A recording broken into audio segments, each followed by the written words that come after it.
मुखेल वळ खंयचे कोरणे पासत तुमी म्हाका फातरावंक सोदतात.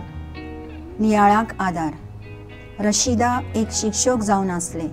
शाळेंत भुरग्यांक बेस बरे भाशेन शिकयताले आनी ह्याच खातीर सगळीं भुरगीं ताची तोखणाय करतालीं. तशेंच वडिलांनी कसलेंच कार्य दिल्यार तें रोखडेंच शार्ती पावयताले.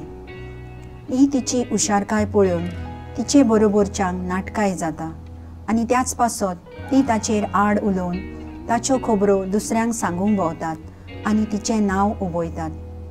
आमी जिवितांत जायतें बरें करता. केन्ना आमकां फावो ती तोखणाय मेळटा जाल्यार खूब पावटी मेळना आनी केन्नाय फातरूय पडटात. असल्या वेळार आमी निराशी जाता काय? आमी निराशी जावंक फावना, कारण आमी कितेंय तरी बरें केलां ह्या आमच्या गुणा पासत आमकां अभिमान आसूंक जाय आनी देवाचे नदरेन आमी सदांच जगजगता हें आमी सत मनांत दवरूंक जाय. आयच्या शुभ वर्तमानांत आमी पळयता जेजून त्या लोकां सोवे खूब बरेपणां केलीं, तरूय ताका फावो ती मजुरी मेळना.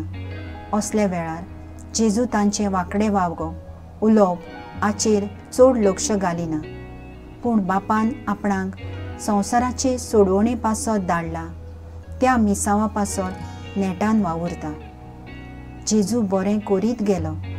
आमच्याय जिवितांत दुसऱ्याची तोखणाय आयकूंक न्हय, पूण जेजू भाशेन आमकां बरें करपाचें मिसांव आसा हें आमी ओळखून घेवंक बरेपणाचो परमळ सगल्यांक शिपडावंक वावरुया. म्हजो थाराव जेजू भाशेन बरें करीत रावंक वावुरतलें.